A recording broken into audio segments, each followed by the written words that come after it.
The shuttle doors opened with a soft hiss and stepped onto the station for the first time. She was 16 years old, with dark hair pulled back in a tight braid and eyes that had seen more than most alien species would see in a lifetime. She was the first human to ever attend the Galactic Concordance Academy, and she could feel every single stare burning into her skin. The station was called Prime.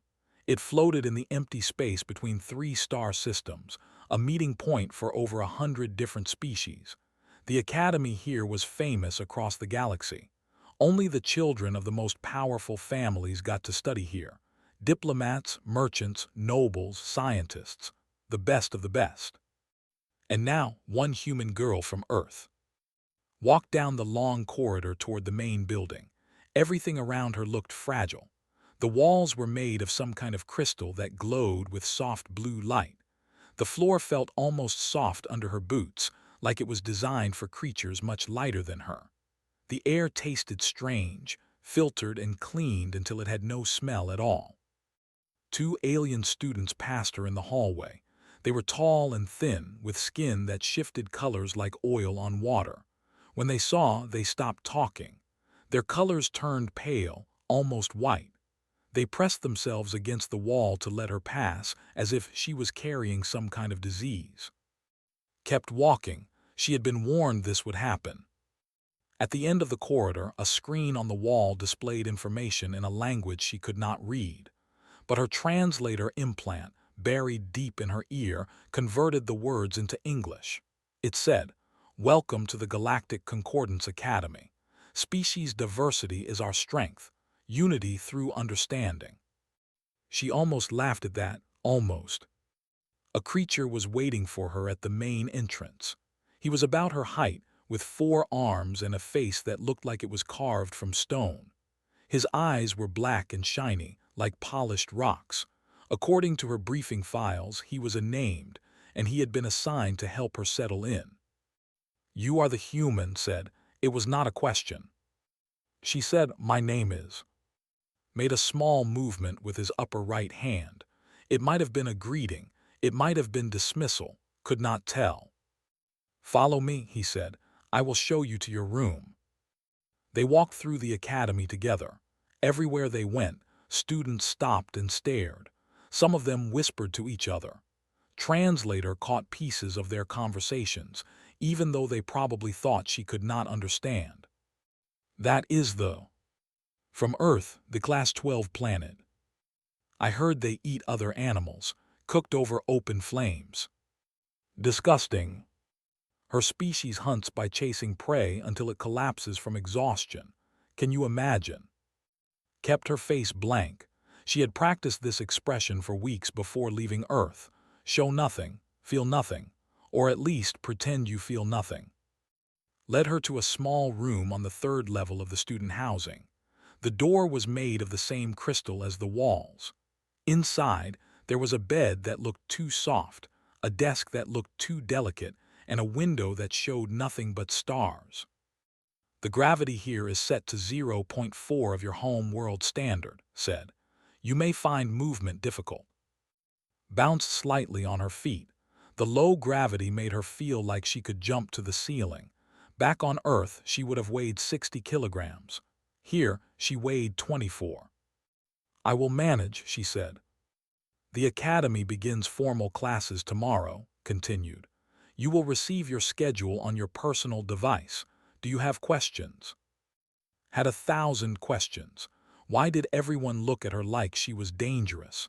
Why did the other students move away from her? Why did she feel like she had made a terrible mistake by coming here? But she only asked one thing. "Will it get better?" Paused. His stone face showed no emotion, but something flickered in those black eyes. Something that might have been pity. "I do not know," he said honestly. "Humans are new, different. The other students have never seen a species from before. They have only heard stories." "What kind of stories?" Was quiet for a moment. Then he said, "Stories about a planet where the ground shakes and breaks open, where fire falls from the sky, where the very air can kill you with storms and poison, where creatures evolve to survive by becoming the most dangerous things on their world. He paused. They are afraid of you, not because of what you have done, but because of what you are. After he left, sat on the edge of her too-soft bed and stared at the stars outside her window. She thought about home, about the blue sky and green trees, about the smell of rain and the sound of birds singing, about her mother who had hugged her so tight at the spaceport that thought her ribs might break. "Make us proud," her mother had said. "Show them what humans can be." But what if they never gave her the chance? The next morning, went to her first class. It was called Introduction to Galactic Species, and it was held in a large circular room with seats arranged in rising tiers. About 50 students were already there when she arrived. Every single one of them turned to look at her. She found an empty seat near the back and sat down. The chair creaked under her weight. It had not been designed for someone with Earth-standard bone density. The instructor was a floating sphere of light that called itself Professor. It began the lesson by talking about the classification system for habitable planets. Class 1 planets were paradise worlds. Gentle temperatures, stable geology, abundant food. Class 12 planets were the opposite. Extreme temperatures, violent weather, active volcanoes, predators on every continent. "Can anyone give me an example of a Class 12 world?" Professor asked. The room was silent. Then a voice spoke from the front row. "Earth." Looked down and saw the speaker.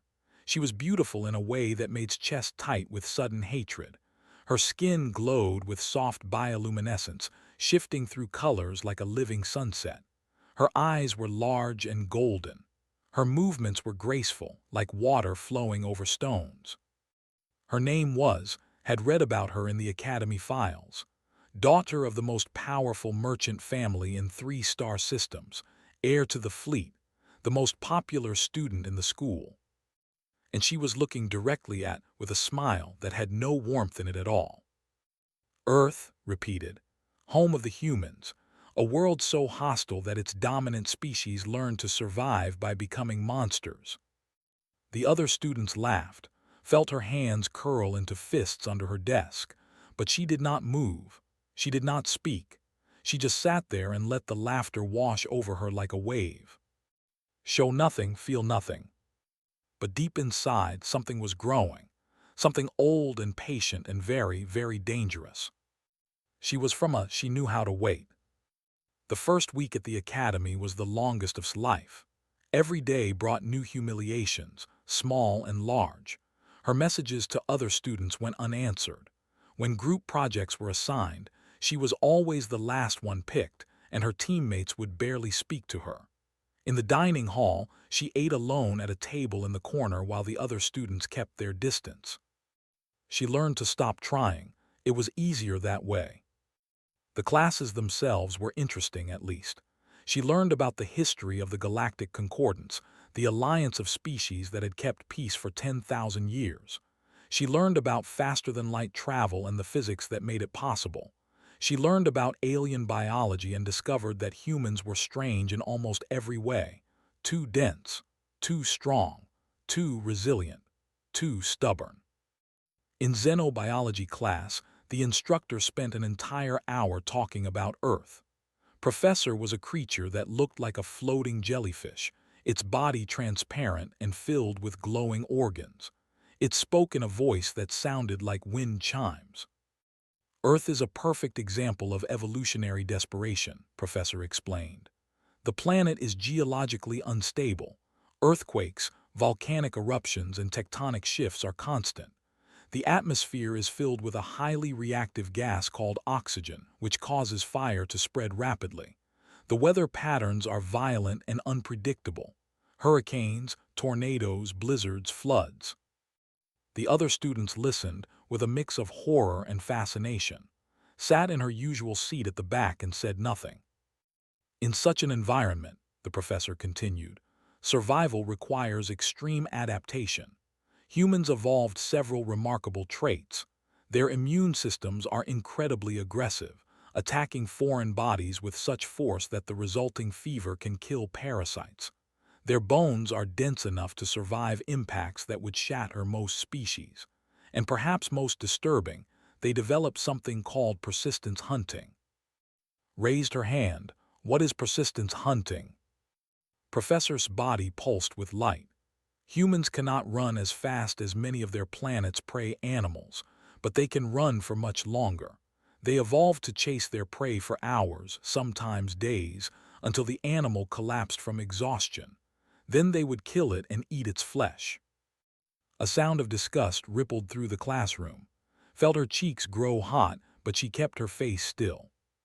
They also developed an unusual ability to form emotional bonds with other species, the professor added, including predators. They domesticated wolves, turning them into what humans call dogs. They kept these dangerous animals in their homes, slept beside them, treated them as family members. More sounds of shock and disbelief. In summary, Professor concluded, humans are the product of a world that tried to kill them at every turn. They survived by becoming endurance hunters, poison resistors, and pack bonders. They are in many ways the perfect survival machines. After class, walked through the corridors toward the central atrium.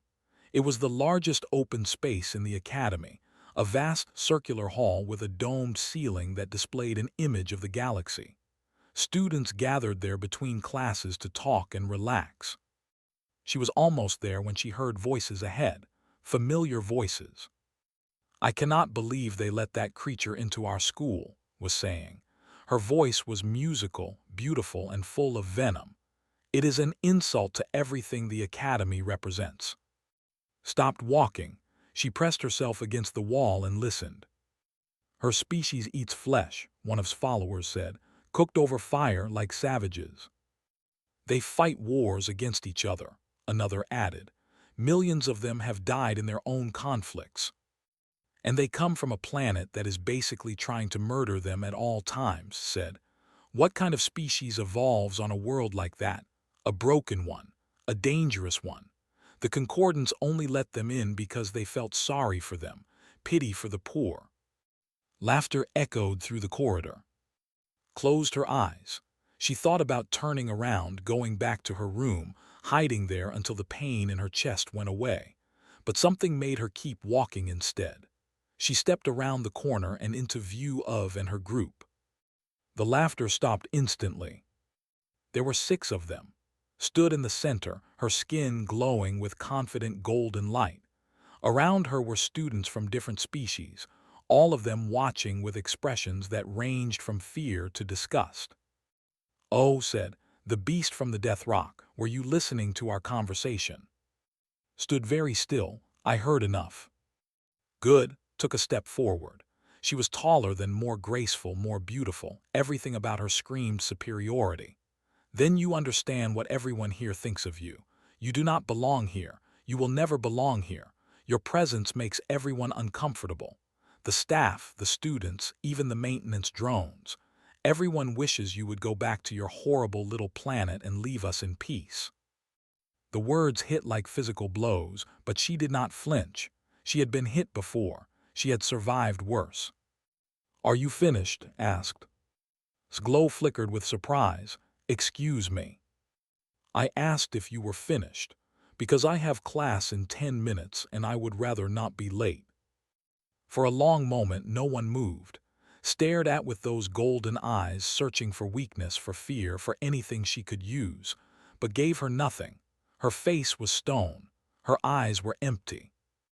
Then spoke again, and her voice was soft and calm and somehow more frightening than any shout. "You have never known fear," she said. "Real fear. The kind that makes your heart race and your hands shake and your mind go blank with terror. You have lived your whole life in comfort and safety, surrounded by soft floors and filtered air and gravity that feels like floating. You have never had to fight for anything. You have never had to survive anything." She took one step forward, just one, but took one step back. "I hope for your sake it stays that way," said, "because you would not last 5 minutes on my horrible little planet." Then she walked past them, her footsteps echoing on the soft floor, and she did not look back. Behind her stood frozen. Her bioluminescence had dimmed to almost nothing. Her followers exchanged nervous glances. None of them spoke. That night, deep beneath the academy, sensors detected a small tremor in the station's foundation. The readings were unusual, unexpected. A technician reviewed the data, frowned, and then dismissed it as a calibration error. The station had stood for 1,000 years. It would stand for 1,000 more. At least that was what everyone believed. In her room, lay on her bed and stared at the ceiling. She thought about what she had said too, about fear, about survival, about the difference between species that had evolved in paradise and species that had clawed their way up from hell. She was not proud of what she had said. She had wanted to hurt and she had succeeded. That was not who she wanted to be. But some small, dark part of her was satisfied. Some ancient instinct that remembered what it meant to be prey and what it meant to become the predator instead. She pushed that feeling down and closed her eyes. Tomorrow would be another day, another chance to prove herself, another chance to show them that humans were more than monsters from a death rock. But even as she fell asleep, the station trembled again beneath her, so faintly that no one felt it, so softly that no one heard. Something was wrong with Prime, and no one knew it yet. The Festival of Concordance was the biggest celebration of the year.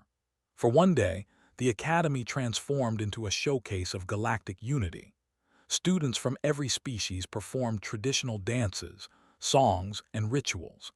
Ambassadors and officials came from across the stars to watch. The central atrium was decorated with floating lights and holographic displays that showed images from 100 different worlds. Had not been invited to participate. She stood at the edge of the crowd, watching from a distance. The atrium was packed with students and visitors, all of them dressed in their finest clothes. The air buzzed with excitement and chatter in dozens of languages. Floating cameras recorded everything for broadcast across the galaxy. On the main stage was performing the traditional light dance. Her body moved like flowing water, graceful and beautiful. Her bioluminescent skin shifted through every color of the rainbow, creating patterns that swirled and pulsed in time with the music. The audience watched in silent awe. Had to admit it was impressive. Might be cruel, but she was also talented. The dance was ancient, passed down through generations, and performed it perfectly. When the dance ended, the applause was thunderous. Bowed deeply, her skin glowing with satisfied golden light. She was the star of the festival, and she knew it. Then her eyes found in the crowd. Something shifted in its expression. The satisfaction faded, replaced by something colder. She stepped down from the stage and began moving through the crowd toward. Her followers fell in behind her like a small army. Considered leaving, but running away would only make things worse, so she stood her ground and waited. Stopped in front of her. The crowd around them grew quiet, sensing drama. Floating cameras drifted closer, recording every moment. "The human," said loudly, "I am surprised you came. Did you not receive the message that your kind was not welcome at civilized gatherings?" "I did not receive any message," said calmly. "Probably because no one wanted to talk to you," smiled, and her followers laughed. "Tell me, human, how does it feel to stand among real civilizations, to see what culture looks like? I imagine it must be very confusing for someone whose ancestors were throwing rocks at each other just a few thousand years ago." More laughter from the crowd, but not everyone was laughing. Some students looked uncomfortable, others looked curious. A few, watched with expressions that were hard to read. Said nothing. She had learned that silence was the best weapon against people let them talk, let them reveal themselves. But was not finished. "The truth is," she continued, "humans will never belong in the concordance. Your species is too broken, too violent, too primitive. You evolved on a world of chaos and death, and it shows in everything you do. You eat flesh, you wage wars, you burn your own planet with your industries." She stepped closer, her golden eyes burning with contempt. "You are not civilized. You are barely intelligent, and the only reason you are here is because the galaxy took pity on your pathetic little species." The crowd was completely silent now. Even the music had stopped. Everyone was watching. Felt something building inside her, a pressure in her chest, a heat in her blood, the same feeling she had felt in the corridor a week ago. The ancient instinct that wanted to strike back, to hurt, to survive at any cost. But before she could respond, the floor moved. It was subtle at first, a vibration that traveled up through her boots and into her legs. Most of the alien students did not even notice it. Their species had never evolved to detect seismic activity, but had grown up on Earth, where the ground could shake and kill you without warning. She felt it, and she knew immediately that something was wrong. "Something is happening," she said. Frowned. "What are you talking about?" Then the floor lurched. It was violent, sudden, terrifying. The smooth crystal surface of the atrium rippled like water. Cracks appeared, spreading outward like lightning bolts.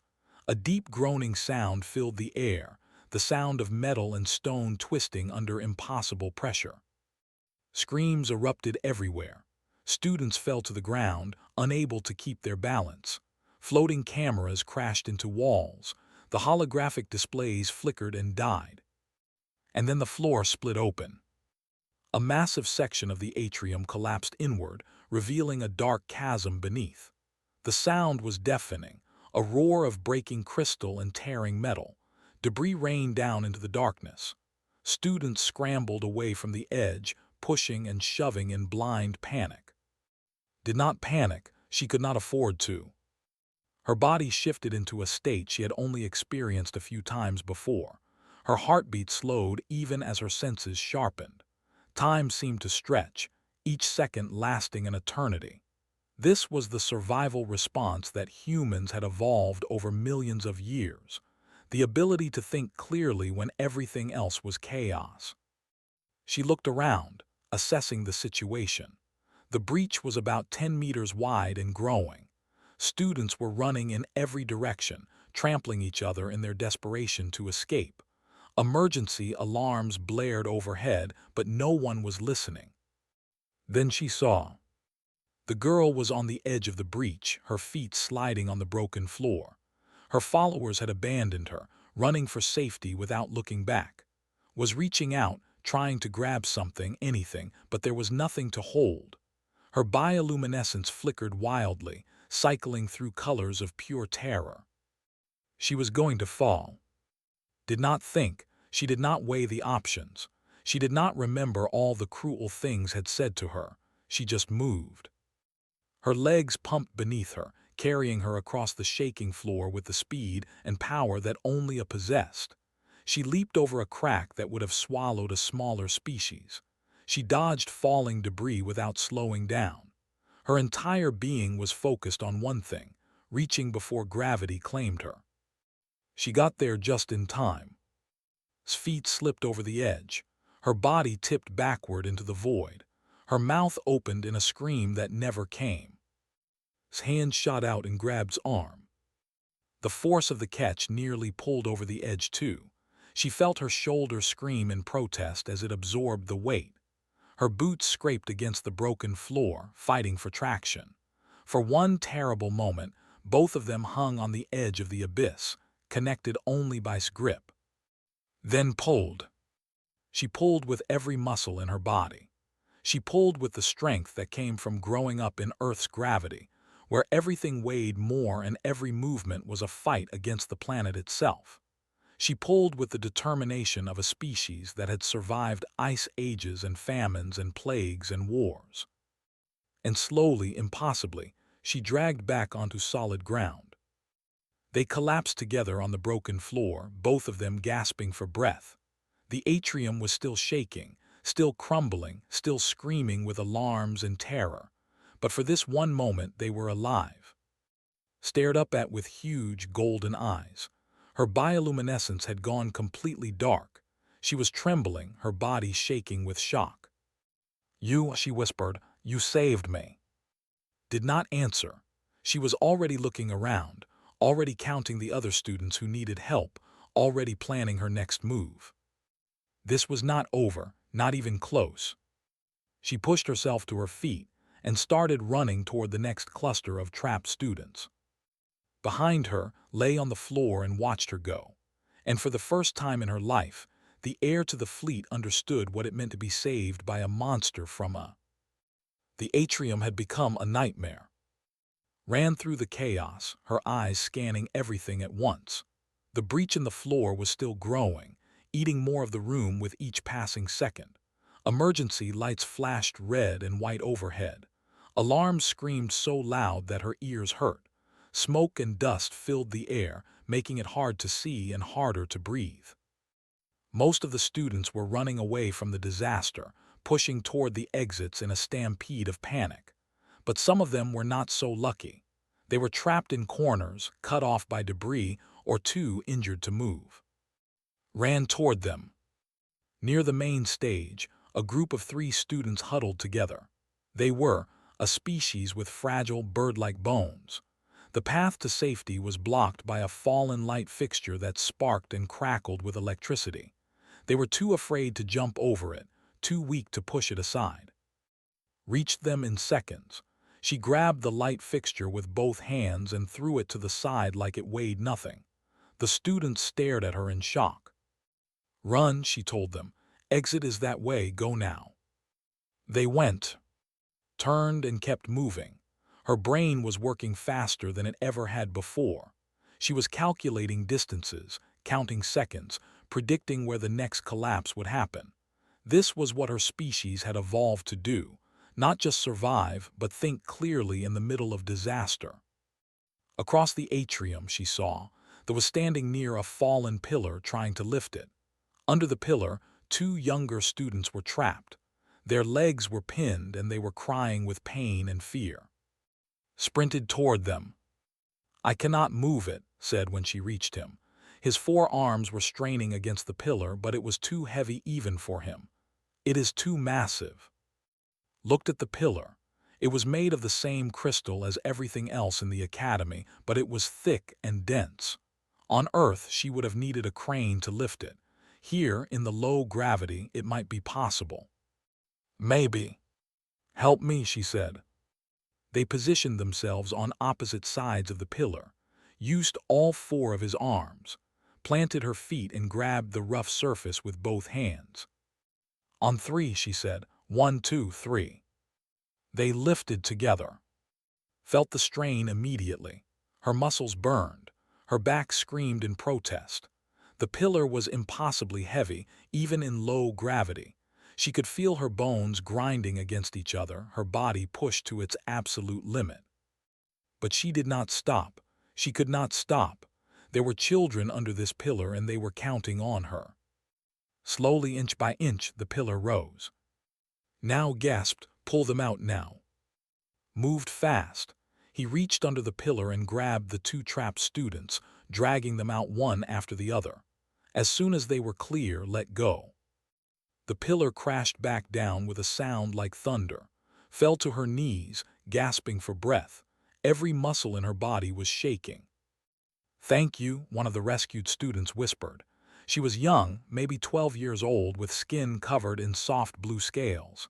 "Thank you." Nodded. She did not have breath to speak, but there was no time to rest. The atrium was still collapsing, and there were still people who needed help. She forced herself back to her feet.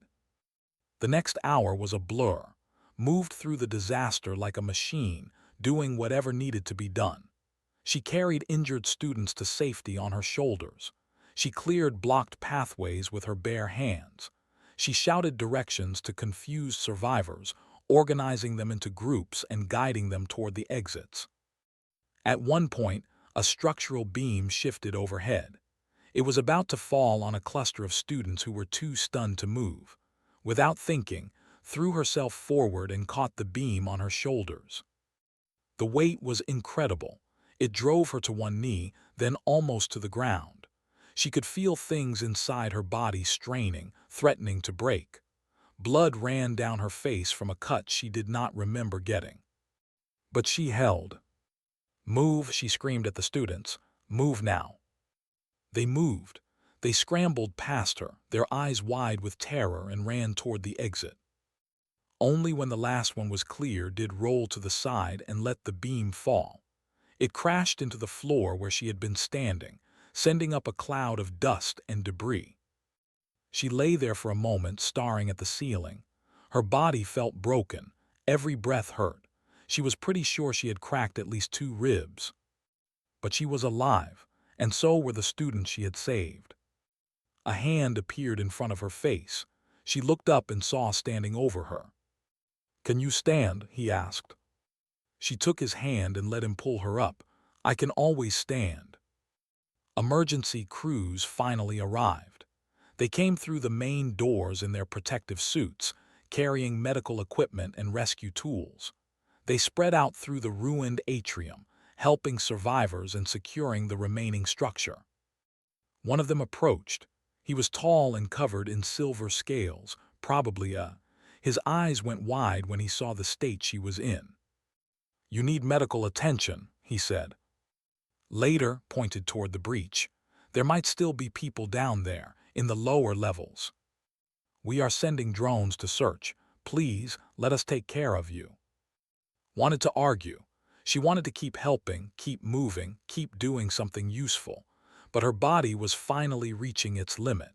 The adrenaline was fatting, and the pain was becoming impossible to ignore. She let them guide her to a medical station set up near the exit. As she walked, she passed through a crowd of survivors. They were sitting on the floor, wrapped in emergency blankets, their faces blank with shock. Most of them were staring at nothing, trying to process what had just happened. But some of them were staring at her.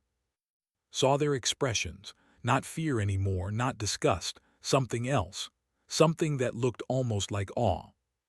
She found a place to sit and let a medic scan her injuries. 2 cracked ribs, as she had guessed, dozens of cuts and bruises, a mild concussion, muscle damage that would take weeks to heal. "You should be dead," the medic said. He was a small creature with 6 eyes and no visible mouth. His voice came from a speaker on his chest. "These injuries would have killed most species." "I am not most species," said quietly. Across the medical station she saw, the girl was wrapped in a silver blanket, sitting alone on a bench. Her bioluminescence was slowly returning, flickering with unstable patterns of color. She was alive. She was uninjured, except for the bruises on her arm where it grabbed her. Their eyes met. Did not look away. She did not sneer or mock or say anything cruel.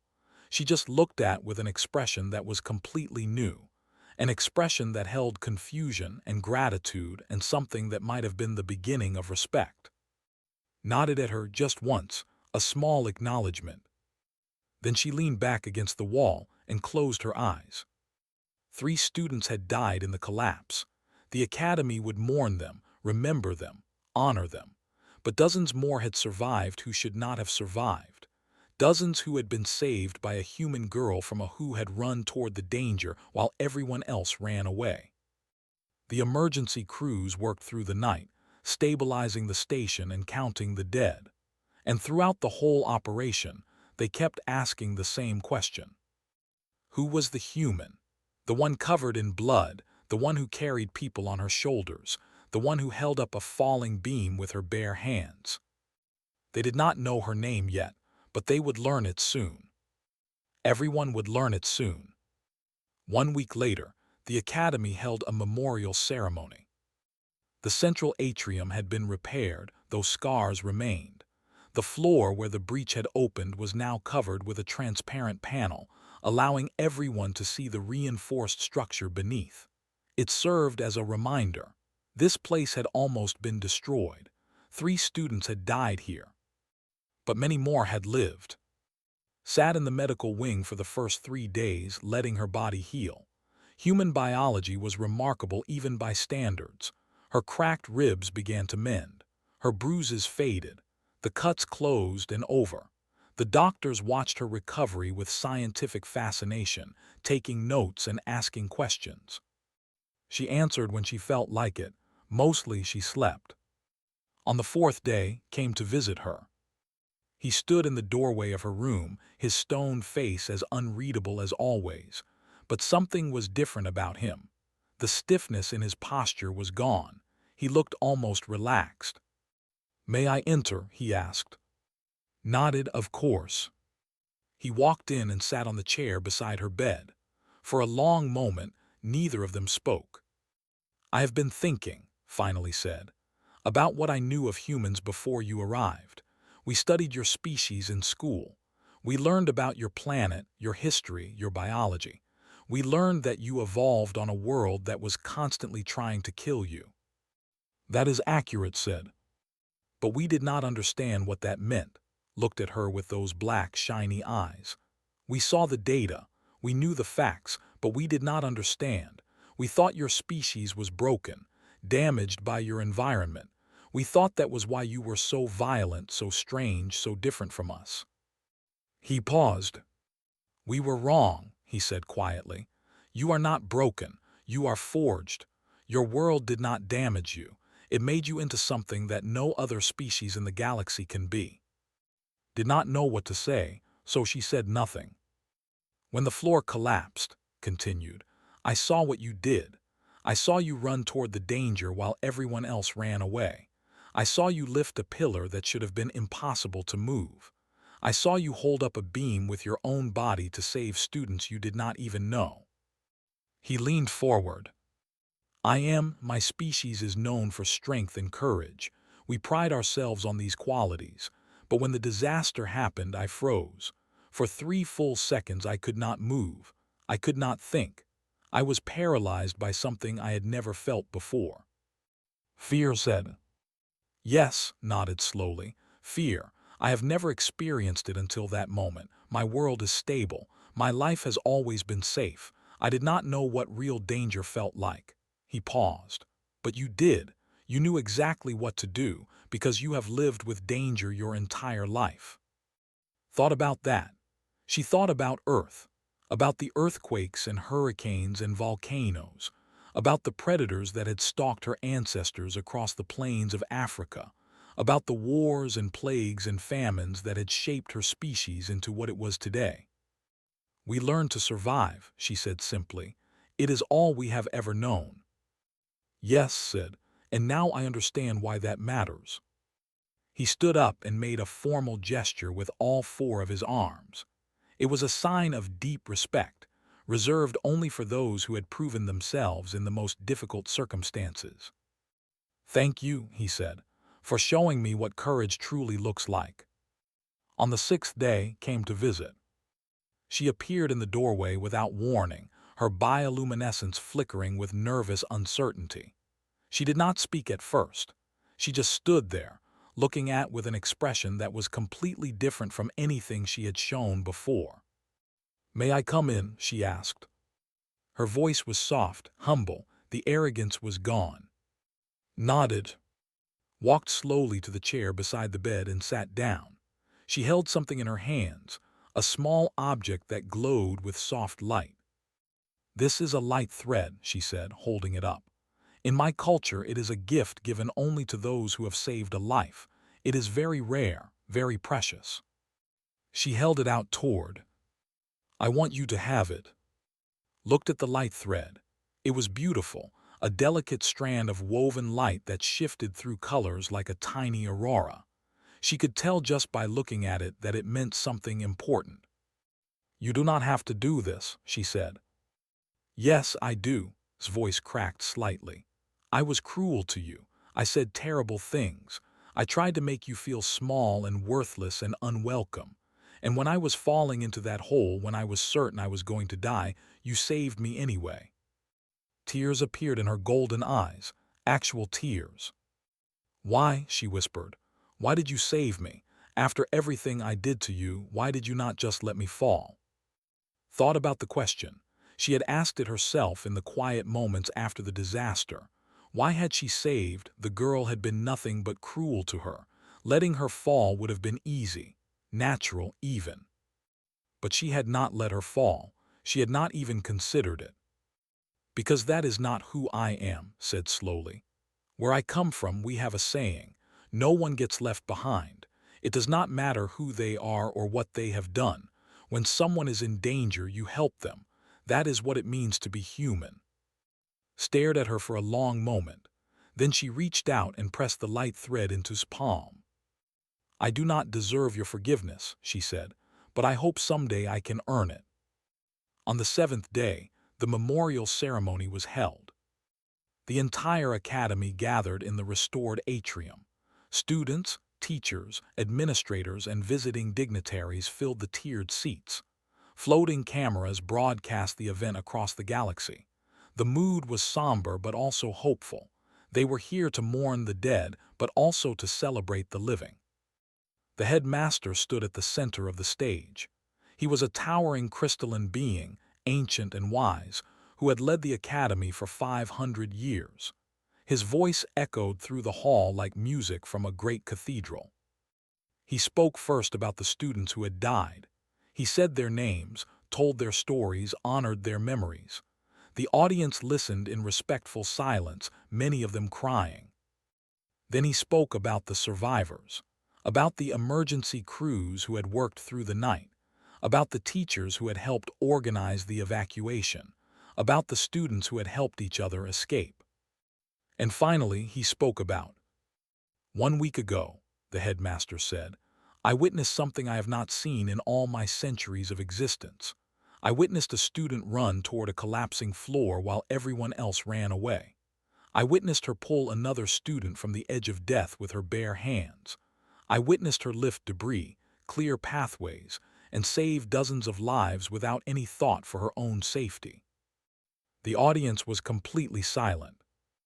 This student is human, the headmaster continued. The first human to ever attend this academy. When she arrived, many of us were afraid of her. We knew that humans came from a dangerous world, and we assumed that made them dangerous too. He paused. We were wrong. His crystalline body chimed with emotion. Humans are not dangerous because they wish to harm others. They are dangerous because their world taught them to never give up. Their planet tried to kill them for millions of years, and they refused to die. They evolved not just to survive, but to protect, to help, to save. He turned and looked directly at. When the galaxy invited humanity into the Concordance, we believed we were offering them a gift. We were wrong about that too. They brought the gift to us.